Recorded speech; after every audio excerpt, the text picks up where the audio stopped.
Bismillahirrahmanirrahim. Apakah pada iqamah disyaratkan untuk menjawab dan membaca doa seperti yang dibaca setelah azan? Kemudian bagaimanakah cara mandi wajib, tayamum dan wudu yang benar beserta niat dan doanya? Sekali lagi, apakah pada saat iqamah disyaratkan untuk menjawab dan membaca doa seperti yang dibaca setelah azan?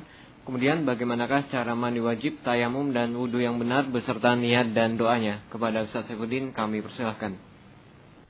Bismillahirrahmanirrahim.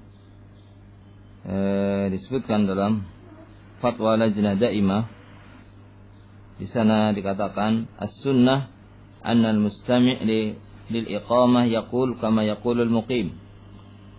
Yang disunahkan bagi orang yang mendengarkan iqamah itu untuk menjawab atau mengatakan sebagaimana orang yang mengumandangkannya.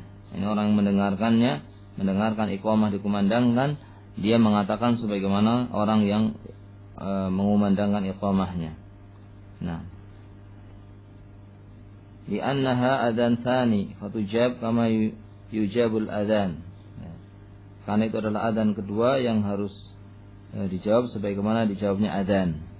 Fayaqul al-mustami' inda qawlil muqim, maka seorang yang mendengar iqamah ketika mendengar kalimat hayya 'alas shalah, hayya 'alal falah, itu untuk mengatakan apa?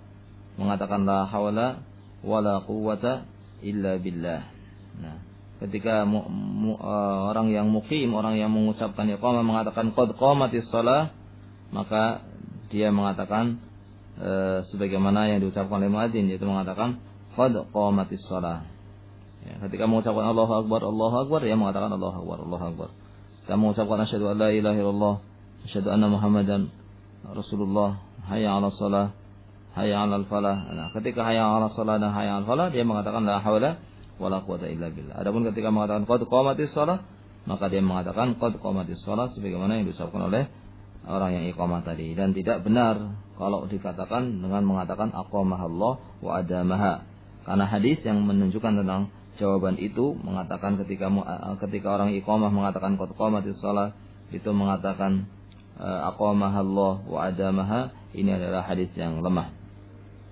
Dan juga telah datang dari Nabi SAW disebutkan dalam fatwa tersebut, waqad shahha 'anin Rasulillah sallallahu alaihi wasallam, telah datang dari Nabi sallallahu alaihi wasallam annahu qala idza sami'tumul muadzin faqulu mithla ma yaqul. Kalau kalian mendengar muadzin mengumandangkan adzan, mendengar muadzin mengumandangkan adzan, maka ucapkanlah sebagaimana yang diucapkan oleh muadzin. Apabila engkau mendengar muadzin, maka ucapkanlah sebagaimana yang diucapkan oleh muadzin. Disebutkan dalam fatwa di sini, wa hadza ya'ummul adzan wal iqamah. Hadza ya'ummu al adzan wal iqamah. Ini meliputi adzan dan iqamah. Di anna kullan minhuma yusamma adzana. Karena apa? Kedua-duanya dikatakan adzan, iqamah juga dikatakan adzan, adzan juga dikatakan adzan.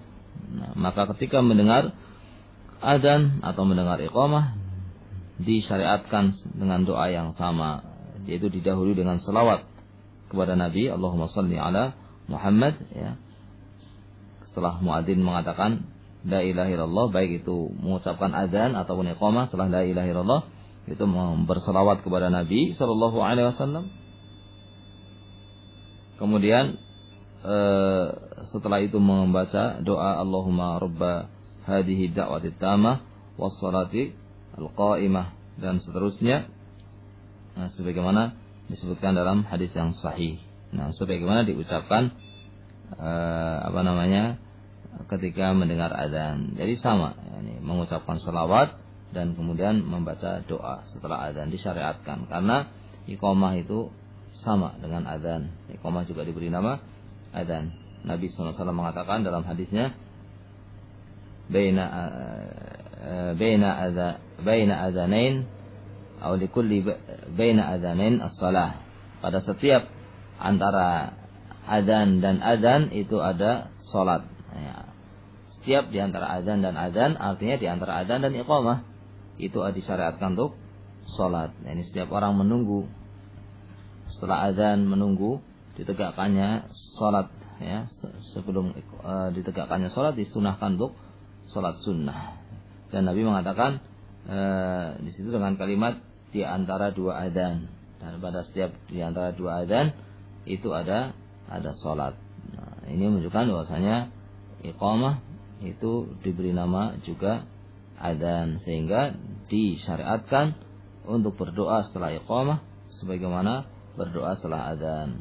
Nah, yaitu mengatakan salawat, mengucapkan salawat kepada Nabi sallallahu alaihi wasallam, setelah itu dengan doa Allahumma rabb hadhihi da'wati tammah. Nah, adapun berkaitan dengan masalah tayammum ya, maka disebutkan juga dalam fatwa Lajnah Daimah ya, ketika ditanya oleh penanya para ulama dalam Lajnah Daimah, ditanya oleh penanya, para ulama di sana menjawab ketika ditanya dengan pertanyaan hal mutayammim idza masaha ala yadihi ila aina yasil al-masah. Kalau orang itu bertayamum mengusap tangannya, itu sampai kemana mengusapnya? Apakah sampai ke pergelangan tangan, ila ku'ain, atau ila mirfaqain, atau sampai ke siku?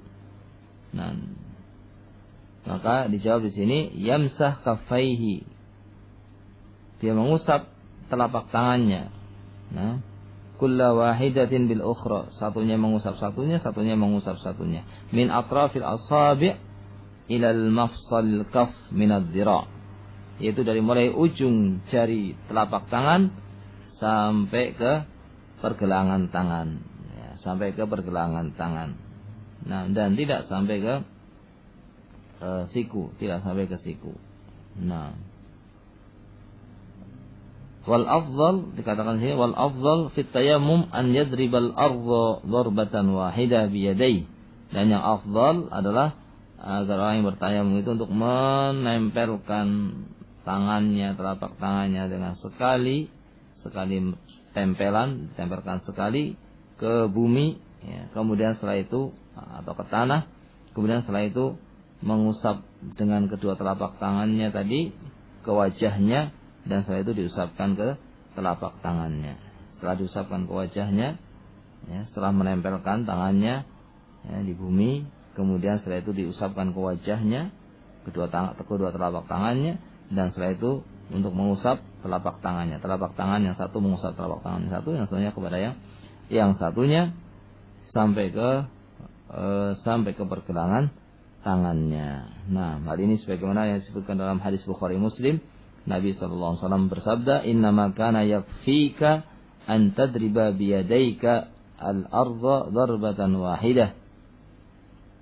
Hanya saja cukup bagi engkau untuk memukulkan kedua telapak tangan kamu ke bumi dengan sekali pukulan, kemudian summa tamsahu bihima wajhaka, kemudian engkau usap wajahmu dengan kedua telapak tanganmu, wa kaffaika, dan kemudian kedua telapak tanganmu diusap antara satu dengan satunya.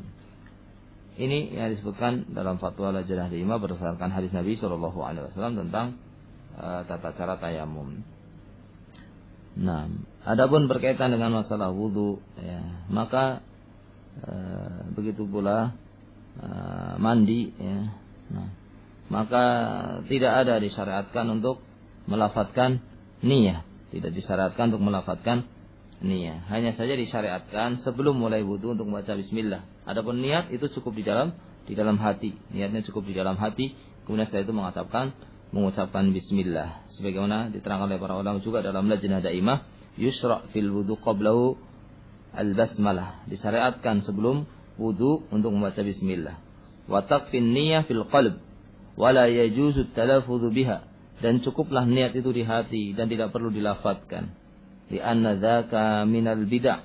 Karena itu termasuk dari perbuatan bid'ah. Nah, kemudian setelah membaca bismillah, dan membaca bismillah ini hukumnya dikatakan oleh para ulama dalam Lajnah Daimah adalah wajib. Sebagaimana disebutkan dalam fatwanya, tajibu at-tasmiyah indal wudu. Wa man tawadda'a biduni tasmiyah nasiyan aw jahilan bil hukmi syar'i fa wuduhu sahih. sahih. Wa man taraka 'amdan fawudu'uhu batil 'ala sahih min qaulil ulama. Lajnah daimah merojihkan bahwasanya harus membaca bismillah sebelum wudu. Barang siapa yang tidak membaca bismillah sebelum wudu karena lupa atau karena tidak tahu hukum ya, diwajibkannya membaca bismillah, maka wudunya sahih kalau memang dia lupa. Kalau lupa atau kalau tidak tahu hukum ini. Namun barang siapa yang meninggalkannya dengan sengaja, maka wudunya itu batil, wudunya tidak sah menurut pendapat yang benar dari pendapat para ulama atau dari dua pendapat yang ada dalam masalah ini. Karena Nabi SAW bersabda, la wudu'a liman lam yadhkurismallahi alaih. Hadis ini dikeluarkan oleh Imam Ahmad, Abu Dawud dan Ibnu Majah. Yaitu apa? Tidak sah wudunya orang yang, atau tidak ada wudu bagi orang yang tidak menyebut nama Allah Subhanahu wa taala. Nah, maka kemudian setelah membaca bismillah, kemudian mengusap telapak tangannya, dan setelah itu kemudian berkumur-kumur ya, berkumur-kumur dan memasukkan air ke hidung dan kemudian mengeluarkannya. Dan ini juga perkara yang diharuskan ya, perkara yang diharuskan, yang tidak boleh ditinggalkan, sebagaimana disebutkan juga oleh lajnah daimah ya tentang masalah ini.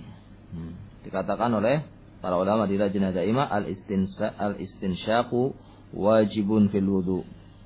Ya, memasukkan air ke hidung, istinsyaq itu wajib. Karena Nabi menyebutkan dalam hadisnya dengan perintah, man tawadda falyastanthir. Barang siapa, dan juga dalam hadis yang lainnya, man tawadda falyastanshiq. Barang siapa berwudu maka wajib baginya untuk memasukkan air, maka dia harus memasukkan air ke hidung dan dia harus mengeluarkannya. Maka dikatakan oleh para ulama dalam lajnah daimah, wa man lam yastanshiq fa wudu'uhu ghairu sahih.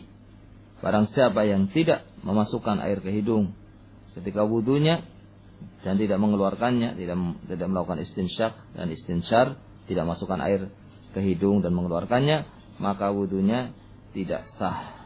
Nah, maka di sini harus diperhatikan ketika berwudu, setelah apa? Membaca bismillah ya, setelah berniat dalam hati membaca bismillah, kemudian mengusap telapak tangan, ini sunnah. Kemudian setelah itu berkumur-kumur dan masukkan air ke hidung, masukkan air ke hidung. Nah, dan kemudian mencuci wajah, dan mencuci wajah ini adalah rukun atau fardunya wudu. Nah, sebagaimana dikatakan dalam firman Allah Subhanahu wa taala, ya ayyuhalladzina amanu idza qumtum ilas shalah faghsilu wujuhakum. Kalau kalian hendak salat maka basuhlah, cucilah wajah kalian. Nah, dan di sini bagi yang punya jenggot ya, maka dia harus dia mencuci jenggotnya. Kalau jenggotnya lebat, dia mencuci luar jenggotnya. Namun kalau jenggotnya itu tipis, kelihatan dagunya misalnya, maka dia harus mencuci sampai dagunya. Tapi kalau jenggotnya lebat, maka cukup dia mencuci luarnya dan tidak harus sampai ke dalamnya. Nah, dan ini juga sebagaimana diterangkan oleh para ulama di dalam fatwa lajnah daimah. Nah, bahwasanya bagi orang yang yang jenggotnya lebat ya, maka dia cukup baginya untuk mengusap bagian luarnya. Namun kalau jenggotnya itu tipis, dia harus mengusap luar dan dalam jenggot. Kemudian setelah mengusap wajah dengan jenggotnya ya, kemudian mencuci tangan sampai ke siku. Nah, faghsilu wujuhakum wa aydiyakum ilal marafiq, sebagaimana dikatakan dalam ayat ya, setelah mencuci wajah maka mencuci tangan sampai siku ya. Dari ujung jari tangan sampai ke siku. Nah, siku masuk di dalamnya ya. Kemudian setelah itu adalah mengusap kepala Ya, dan ini yang diusap adalah seluruh kepala dan bukan hanya sebagian kepala saja. Nah, karena yang telah datang dari Nabi, telah diriwayatkan oleh Nabi sallallahu alaihi wasallam dalam masalah ini adalah Nabi sallallahu alaihi wasallam, ya, beliau itu masaha bi ra'sihi wa udhunaihi dhahiruhuma wa batinuhuma. Masaha bi ra'sihi wa udhunaihi, nah, batinihima wa dhahiruhuma. Dan juga dalam riwayat yang lainnya beliau disebutkan dalam riwayat yang lain, masa Rasulullah SAW bi ra'si fa aqbala bi yadayhi wa adbara. Nah, Nabi SAW mengusap kepalanya yang mulai dari depan sampai kemudian ke belakang. Dalam lafaz yang lainnya, bada'a bi muqaddami ra'sihi, dimulai dari kepala bagian depan, ya, ujung rambut, ya, tumbuh rambut di kepala, sampai hatta dhahaba bihima ila qafah, sampai ke batas tengkuknya. Ya, tengkuknya tidak masuk, sampai ke batas tengkuk. Summa raddahuma ilal makanil ladzi bada'a minhu, kemudian Nabi SAW mengembalikan telapak tangannya ke tempat mulai dia mengusap kepalanya tadi, ya, ini ke depan. Nah, kemudian setelah itu mencuci atau kemudian setelah itu mengusap, ya, mengusap telinganya dengan sisa air yang digunakan untuk mengusap kepala. Kemudian setelah itu apa? Kemudian setelah itu adalah mencuci telapak kaki sampai ke mata kaki. Mencuci telapak kaki sampai ke mata kaki. Demikian cara berwudu. Adapun cara mandi telah disebutkan oleh Nabi Shallallahu Alaihi Wasallam di dalam hadis, ya, yang menceritakan tentang cara mandinya Nabi Shallallahu Alaihi Wasallam. Di antaranya disebutkan dalam hadis Bukhari Muslim. Diceritakan oleh istrinya beliau, Aisyah radhiyallahu anha, qalat kana Rasulullah sallallahu alaihi wasallam idza tasala min al-janabah yabda'u fayaghsilu yadayhi. Nabi sallallahu alaihi wasallam kalau hendak mandi janabah dimulai dengan mencuci telapak tangannya. Summa yufrighu bi yaminihi ala shimalihi fayaghsilu farjahu. Kemudian setelah mencuci telapak tangannya, ya, beliau kemudian mencuci kemaluannya. Nah, ya, setelah mencuci telapak tangannya, kemudian mencuci kemaluannya, nah, yang terkena bekas dari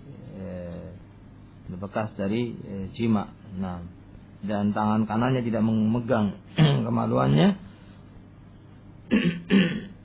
tapi tangan kanannya yang mengambil air, kemudian tangan kirinya yang digunakan untuk membersihkan kemaluannya.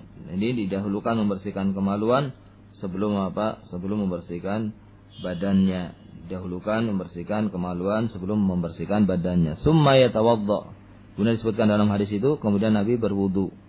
Nah, summa ya'khudhul ma'a fayudkhilu asabi'ahu fi usuli sya'r. Kemudian Nabi SAW mengambil air dan memasukkan membasahi tangannya, dan kemudian digunakan untuk membasahi rambutnya sampai ke akar-akar rambutnya, dibasahi dengan air. Setelah berwudu kemudian membasahi rambut, ya, membasahi rambut sampai ke akar-akarnya. Summa hafana ala ra'si thalatha hafanat. Kemudian setelah itu menyiram dari atas kepalanya 3 kali siraman. Summa afadha ala sairi jasadihi. Kemudian setelah itu apa? Kemudian setelah itu menyiramkan seluruh badannya. Summa ghassala rijlaihi. Kemudian yang terakhir adalah mencuci kedua kakinya. Nah, ini di antara hadis Nabi SAW yang menyebutkan tentang tata cara mandi janabah. Wallahu ta'ala a'lam bishawab.